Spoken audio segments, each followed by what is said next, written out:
एक फ़कीर की बेमिसाल शिक्षा। ये चाइना के महान साइकोलॉजिस्ट लाओ त्से के जीवन का एक किस्सा है। मनुष्य के जीवन से संबंधित बातों पर उनकी पकड़ बड़ी अद्भुत थी। जल्दी ही उनकी चर्चा चारों ओर फैल गई। दूर दराज से लोग उनसे ज्ञान लेने आने लगे। हालांकि लाओ त्से के ज्ञान देने के तरीके बड़े अजीबोगरीब थे। कईयों की समझ में आते और कईयों को नहीं आते, पर चाहे जो हो, उनकी ख्याति चारों ओर फैलती ही जा रही थी। उड़ते उड़ते उनके ज्ञान की चर्चा राजा तक भी पहुंची। राजा ने सोचा, जब इतने महान फकीर हैं और उनसे पूरा राज्य लाभ ले रहा है, तो ये मौका मैं कैसे छोड़ दूं। बस एक दिन अपने लाव लश्कर के साथ वह भी लाओ त्से के द्वार पर जा पहुंचा।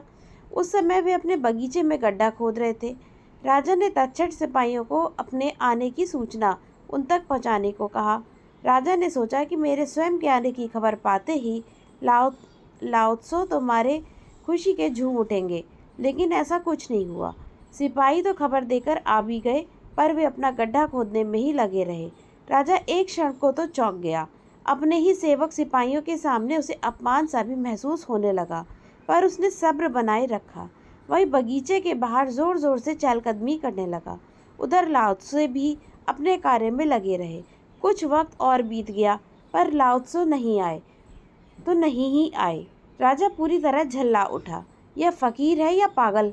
कोई खास कार्य कर रहा होता या इबादत कर रहा होता तो समझ में भी आता था, पर यह तो गड्ढा खोद रहा है और फिर भी मुझे इंतज़ार करवा रहा है। एक क्षण को तो उनका मन लौट जाने को भी हुआ। फिर उसने सोचा, जब इतनी दूर आ ही गया हूँ तो मिलकर ही जाऊँगा। बस मारे बेचैनी के वह और तेज़ कदमों से चहलकदमी करने लगा। उधर लाओ त्से भी पक्का फ़कीर था। उसका अब भी अपनी पूरी तल्लीनता से गड्ढा खोदना जारी ही था। लेकिन इधर बीतते समय के साथ अब राजा को क्रोध भी पकड़ने लगा था। वह लौट भी जाना चाहता था, पर अब उसको जिज्ञासा ने जकड़ लिया था।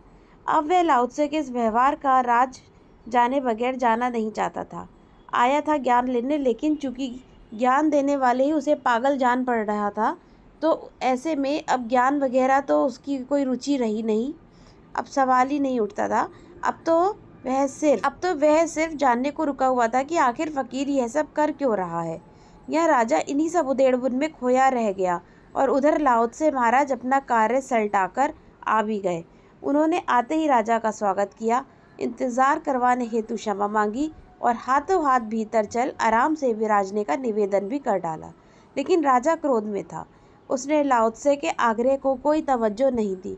उल्टा वहीं खड़े खड़े उसने उन पर सीधा क्रोध उड़ेलते हुए कहा, आया था ज्ञान लेने, पर अब मुझे ज्ञान की कोई दरकार नहीं।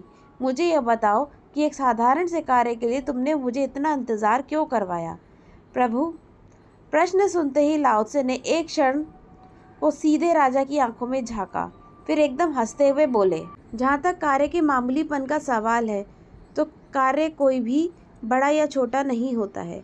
और जहाँ तक ज्ञान का सवाल है, तो वह तो तुम ग्रहण करना चाहो या नहीं, पर अपनी ओर से तो मैं तुम्हें दे चुका हूँ।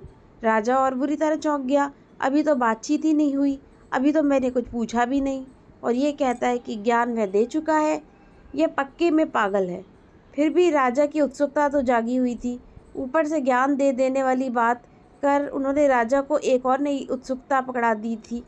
अब तो वह इस सोच में भी पड़ गया था कि क्या वाकई में ये पागल है या बन रहा है, क्योंकि यदि पूरा गांव इसे पहुंचा हुआ फ़कीर मानता है, तो फिर पूरा गांव तो पागल हो नहीं सकता। वैसे हो भी सकता है, मनुष्यों का क्या भरोसा। सो फैसला तो करके ही जाना है। लाओ त्से पागल है या गांव के या दोनों या कोई भी नहीं।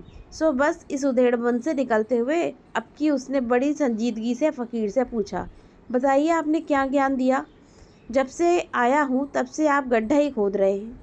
लाओ त्से बड़े ही करुणा से भरे अंदाज में बोला, यही तो मार खा गए महाराज आपने ध्यान से देखा ही नहीं।